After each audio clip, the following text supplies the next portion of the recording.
It's the Alien Conspiracy Podcast.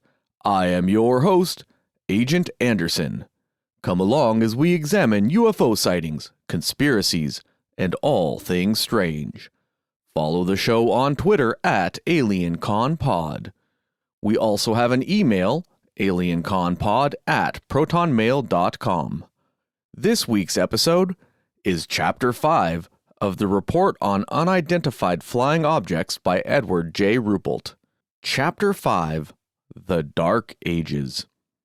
The order of February 11, 1949, that changed the name of Project Sign to Project Grudge had not directed any change in the operating policy of the project. It had, in fact, pointed out that the project was to continue to investigate and evaluate reports of sightings of unidentified flying objects. In doing this, standard intelligence procedures would be used. This normally means the unbiased evaluation of intelligence data, but it doesn't take a great deal of study of the old UFO files to see that standard intelligence procedures were no longer being used by Project Grudge. Everything was being evaluated on the premise that UFOs couldn't exist. No matter what you see or hear, don't believe it. New people took over Project Grudge. ATIC's top intelligence specialists who had been so eager to work on Project Sign were no longer working on Project Grudge. Some of them had drastically and hurriedly changed their minds about UFOs when they thought that the Pentagon was no longer sympathetic to the UFO cause. They were now directing their talents toward more socially acceptable projects. Other charter members of Project Sign had been purged. These were the people who had refused to change their original opinions about UFOs. With the new name and the new personnel came the new objective: get rid of the UFOs. It was never specified this way in writing, but it didn't take much effort to see that this was the goal of Project Grudge. This unwritten objective was reflected in every memo, report, and directive. To reach their objective, Project Grudge launched into a campaign that opened a new age in the history of the UFO. If a comparative age in world history can be chosen, the Dark Ages would be most appropriate. Webster's dictionary defines the Dark Ages as a period of intellectual stagnation. To one who is intimately familiar with UFO history, it is clear that Project Grudge had a two-phase program of UFO annihilation. The first phase consisted of explaining every UFO report. The second phase was to tell the public how the Air Force had solved all the sightings.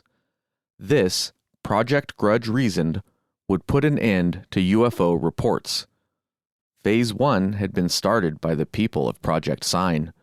They realized that a great many reports were caused by people seeing balloons or such astronomical bodies as planets, meteors, or stars.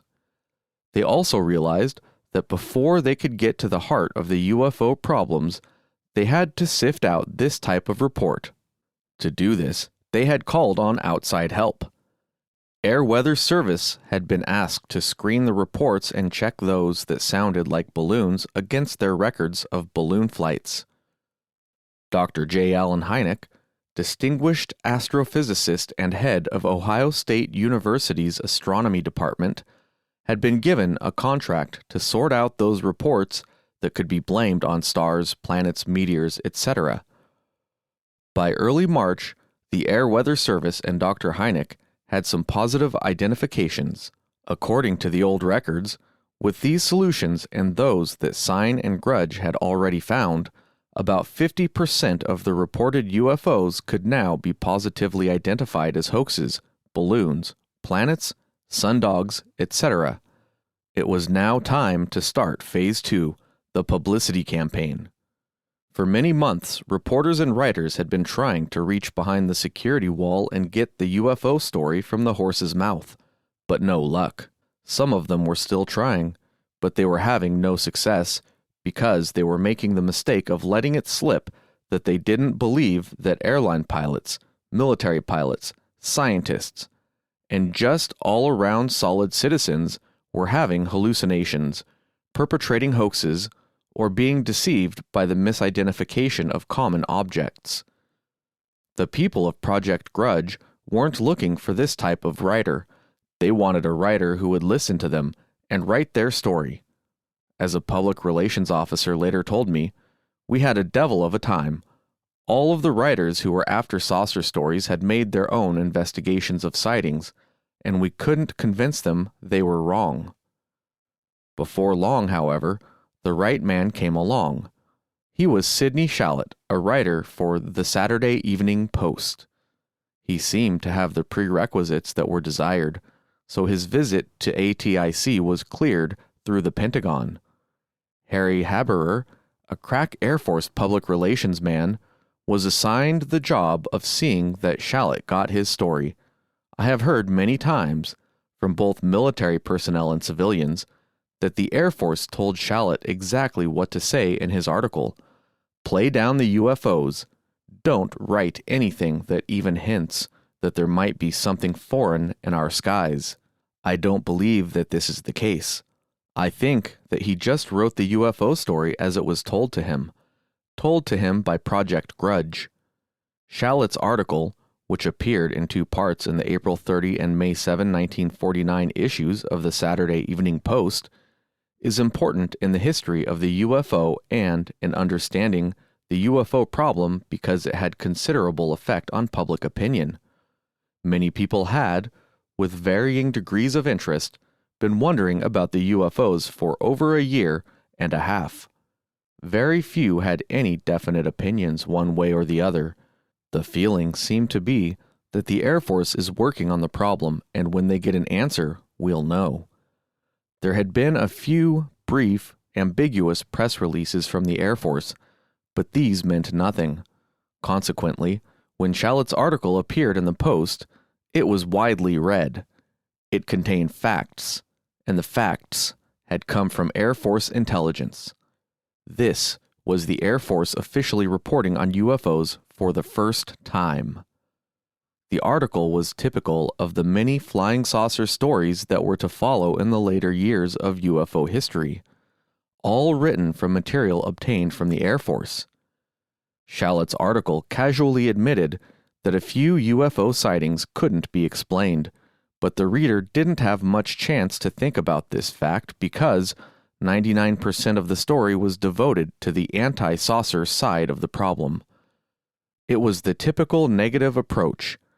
I know that the negative approach is typical of the way that material is handed out by the Air Force because I was continually being told to tell them about the sighting reports we've solved.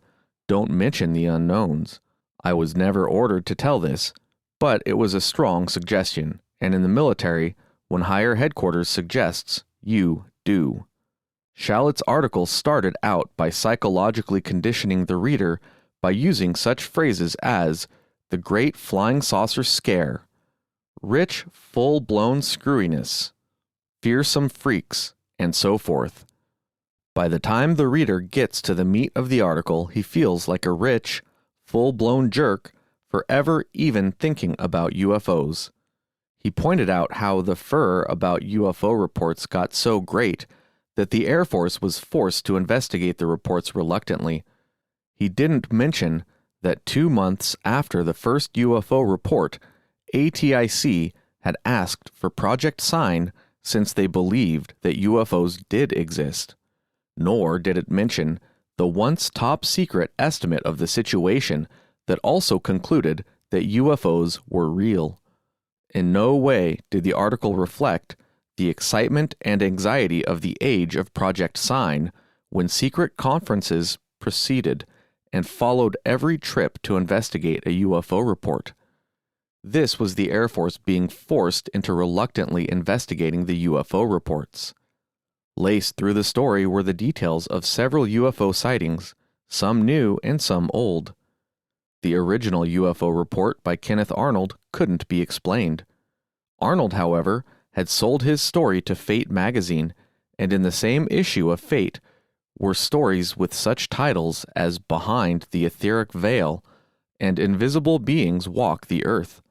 suggesting that Arnold's story might fall into the same category. The sightings where the Air Force had the answer had detailed explanations. The ones that were unknowns were mentioned, but only in passing. Many famous names were quoted. The late General Hoyt S. Vandenberg, then Chief of Staff of the Air Force, had seen a flying saucer, but it was just a reflection on the windshield of his B-17. General Loris Norsted's UFO was a reflection of a star on a cloud, and General Curtis E. LeMay found out that 1 out of 6 UFOs was a balloon. Colonel McCoy, then Chief of ATIC, had seen lots of UFOs. All were reflections from distant airplanes. In other words, nobody who is anybody in the Air Force believes in flying saucers. Figures in the top echelons of the military had spoken. A few hoaxes and crackpot reports rounded out Mr. Shallett's article. The reaction to the article wasn't what the Air Force and ATIC expected. They had thought that the public would read the article and toss it, and all thoughts of UFOs into the trash can. But they didn't. Within a few days, the frequency of UFO reports hit an all-time high. People, both military and civilian, evidently didn't much care what Generals Vandenberg, Norstad, LeMay, or Colonel McCoy thought. They didn't believe what they were seeing were hallucinations, reflections, or balloons. What they were seeing were UFOs, whatever UFOs might be. I heard many times from ex-Project Grudge people that Shallett had crossed them. He'd vaguely mentioned that there might be a case for the UFO. This made him pro-saucer. A few days after the last installment of the Post article, the Air Force gave out a long and detailed press release completely debunking UFOs, but this had no effect. It only seemed to add to the confusion. The one thing that Shallett's article accomplished was to plant a seed of doubt in many people's minds. Was the Air Force telling the truth about UFOs? The public and a large percentage of the military didn't know what was going on behind ATIC's barbed wire fence, but they did know that a lot of reliable people had seen UFOs. Airline pilots are considered responsible people. Airline pilots had seen UFOs. Experienced military pilots and ground officers are responsible people. They'd seen UFOs. Scientists, doctors, lawyers, merchants, and plain old Joe Dokes had seen UFOs, and their friends knew that they were responsible people. Somehow these facts and the tone of the Post article didn't quite jibe, and when things don't jibe, people get suspicious. In those people who had a good idea of what was going on behind ATIC's barbed wire, the newspaper reporters and writers with the usually reliable sources, the Post article planted a bigger seed of doubt. Why the sudden change in policy, they wondered? If UFOs were so serious a few months ago, why the sudden debunking? Maybe Shallett's story was a put-up job for the Air Force.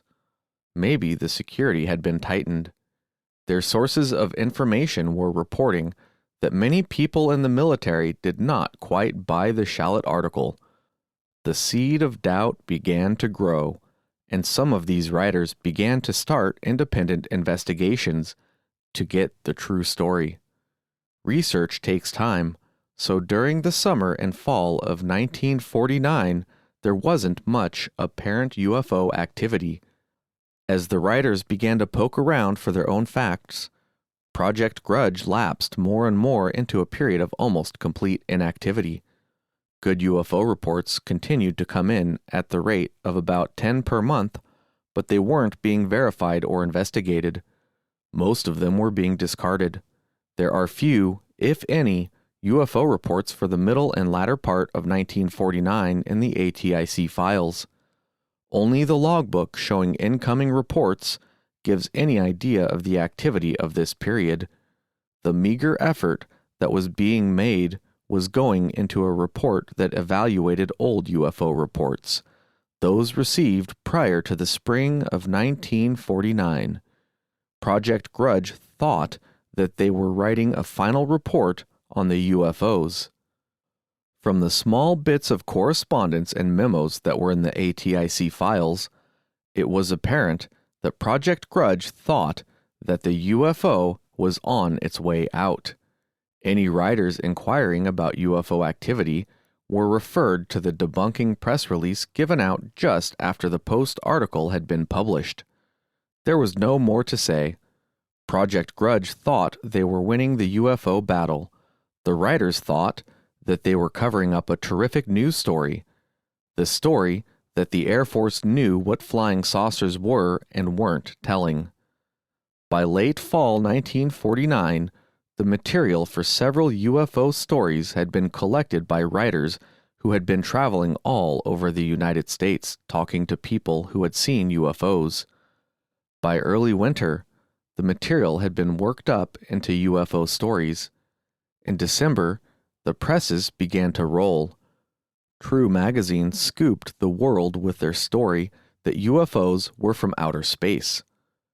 The True article, entitled "The Flying Saucers Are Real," was written by Donald Keyhoe. The article opened with a hard punch. In the first paragraph, Keyhoe concluded that after 8 months of extensive research, he had found evidence that the Earth was being closely scrutinized by intelligent beings. Their vehicles were the so-called flying saucers. Then he proceeded to prove his point. His argument was built around the 3 classics: the Mantell, the Chiles-Whitted, and the Gorman incidents. He took each sighting, detailed the facts, ripped the official Air Force conclusions to shreds, and presented his own analysis. He threw in a varied assortment of technical facts that gave the article a distinct authoritative flavor. This, combined with the fact that True had the name for printing the truth, hit the reading public like an 8-inch howitzer. Hours after it appeared in subscribers' mailboxes and on the newsstands, radio and TV commentators and newspapers were giving it a big play. UFOs were back in business to stay. True was in business too. It is rumored among magazine publishers that Donald Keyhoe's article in True was one of the most widely read and widely discussed magazine articles in history. The Air Force had inadvertently helped Keyhoe. In fact, they made his story a success. He and several other writers had contacted the Air Force asking for information for their magazine articles. But, knowing that the articles were pro-saucer, the writers were unceremoniously sloughed off. Keyhoe carried his fight right to the top, to General Sory Smith, Director of the Office of Public Information, but still no dice. The Air Force wasn't divulging any more than they had already told. Keyhoe construed this to mean tight security, the tightest type of security. Keyhoe had one more approach, however. He was an ex-Annapolis graduate, and among his classmates were such people as Admiral Delmer Farney, then a top figure in the Navy guided missile program, and Admiral Calvin Bolster, the director of the Office of Naval Research. He went to see them, but they couldn't help him. He knew that this meant the real UFO story was big, and that it could only be one thing: interplanetary spaceships or earthly weapons. And his contacts denied that they were earthly weapons. He played this security angle in his True article and in a later book, and it gave the story the needed punch. But the Air Force wasn't trying to cover up. It was just that they didn't want Keyhoe or any other saucer fans in their hair. They couldn't be bothered. They didn't believe in flying saucers and couldn't feature anybody else believing. Believing, to the people in ATIC in 1949, meant even raising the possibility that there might be something to the reports. The Air Force had a plan to counter the Keyhoe article or any other story that might appear. The plan originated at ATIC. It called for a general officer to hold a short press conference, flash his stars, and speak the magic words, hoaxes, hallucinations, and the misidentification of known objects. True, Kehoe, and the rest would go broke trying to peddle their magazines. The True article did come out. The general spoke, the public laughed, and Kehoe and True got rich. Only the other magazines that had planned to run UFO stories and that were scooped by True lost out. Their stories were killed. They would have been an anticlimax to Kehoe's potboiler. The Air Force's short press conference was followed by a press release. On December 27, 1949, it was announced that Project Grudge had been closed out and the final report on UFOs would be released to the press in a few days. When it was released, it caused widespread interest because, supposedly, this was all that the Air Force knew about UFOs. Once again, instead of throwing large amounts of cold water on the UFOs, it only caused more confusion. The report was officially titled Unidentified Flying Objects, Project Grudge, Technical Report Number 102-AC-49/15-100, but it was widely referred to as the Grudge Report. The Grudge Report was a typical military report. There was the body of the report, which contained the short discussion, conclusions, and recommendations. Then, there were several appendixes that were supposed to substantiate the conclusions and recommendations made in the report. One of the appendixes was the final report of Dr. J. Allen Hynek, Project Grudge's contract astronomer. Dr. Hynek and his staff had studied 237 of the best UFO reports. They had spent several months analyzing each report. By searching through astronomical journals and checking the location of various celestial bodies, they found that some UFOs could be explained. Of the 237 reports he and his staff examined, 32% could be explained astronomically.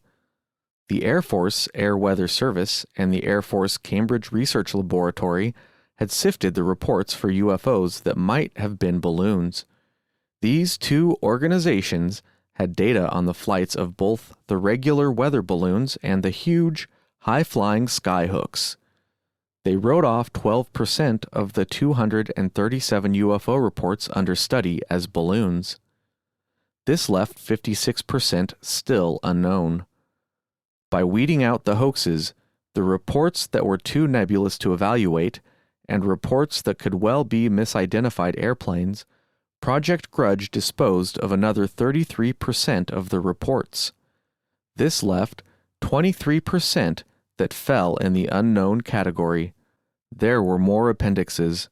The Rand Corporation, one of the most unpublicized yet highly competent contractors to the Air Force, looked over the reports and made the statement, "We have found nothing which would seriously controvert simple, rational explanations of the various phenomena in terms of balloons, conventional aircraft, planets, meteors, bits of paper, optical illusions, practical jokers, psychopathological reporters, and the like."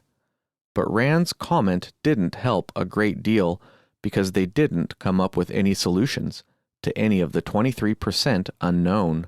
The psychology branch of the Air Force's Aeromedical Laboratory took a pass at the psychological angles.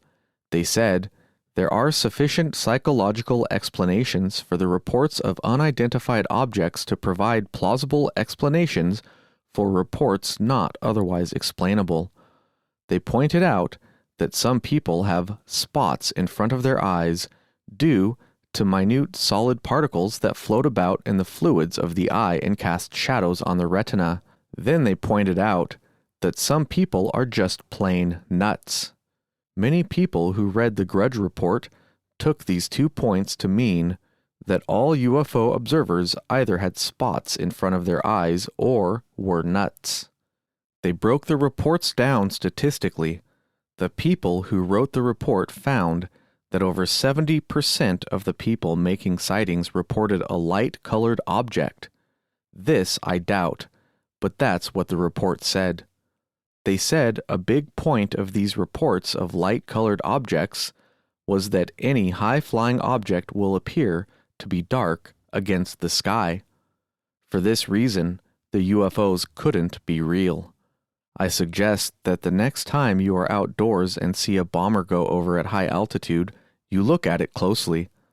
Unless it's painted a dark color, it won't look dark. The U.S. Weather Bureau wrote an extremely comprehensive and interesting report on all types of lightning. It was included in the Grudge Report but contained a note. None of the recorded incidents appear to have been lightning. There was one last appendix. It was entitled, Summary of the Evaluation of Remaining Reports. What the title meant was, we have 23% of the reports that we can't explain, but we have to explain them because we don't believe in flying saucers. The appendix contributed greatly to the usage of the analogy to the Dark Ages, the age of intellectual stagnation. This appendix was important. It was the meat of the whole report. Every UFO sighting had been carefully checked, and those with answers had been sifted out.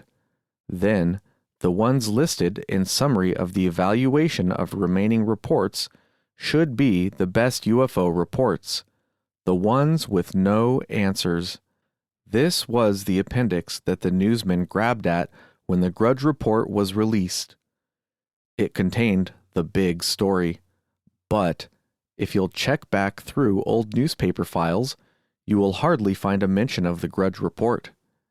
I was told that reporters just didn't believe it when I tried to find out why the Grudge Report hadn't been mentioned in the newspapers. I got the story from a newspaper correspondent in Washington, whom I came to know pretty well and who kept me filled in on the latest UFO scuttlebutt being passed around the Washington press circles. He was one of those humans who had a brain like a filing cabinet. He could remember everything about everything. UFOs were a hobby of his. He remembered when the Grudge Report came out. In fact, he'd managed to get a copy of his own. He said the report had been quite impressive, but only in its ambiguousness, illogical reasoning, and very apparent effort to write off all UFO reports at any cost. He personally thought that it was a poor attempt to put out a fake report, full of misleading information, to cover up the real story. Others, he told me, just plainly and simply didn't know what to think. They were confused. And they had every right to be confused. As an example of the way that many of the better reports of the 1947 to 1949 period were evaluated, let's take the report of a pilot who tangled with a UFO near Washington, D.C. on the night of November 18, 1948.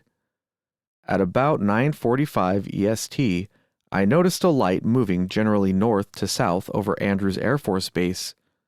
It appeared to be one continuous glowing white light.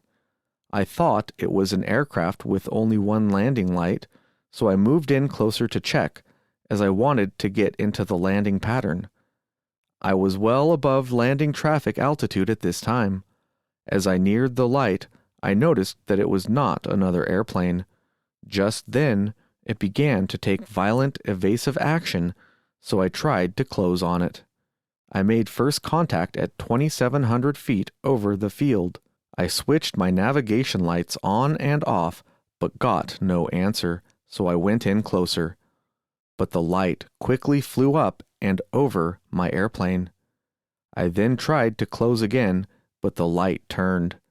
I tried to turn inside of its turn and, at the same time, get the light between the moon and me, but even with my flaps lowered, I couldn't turn inside the light. I never did manage to get into a position where the light was silhouetted against the moon. I chased the light up and down and around for about 10 minutes. Then, as a last resort, I made a pass and turned on my landing lights. Just before the object made a final tight turn and headed for the coast, I saw that it was a dark gray oval-shaped object, smaller than my T6. I couldn't tell if the light was on the object or if the whole object had been glowing. 2 officers and a crew chief, a master sergeant, completely corroborated the pilot's report. They had been standing on the flight line and had witnessed the entire incident. The Air Weather Service, who had been called in as experts on weather balloons, read this report. They said, "Definitely not a balloon." Dr. Hynek said, "No astronomical explanation. It wasn't another airplane, and it wasn't a hallucination." But Project Grudge had an answer. It was a weather balloon.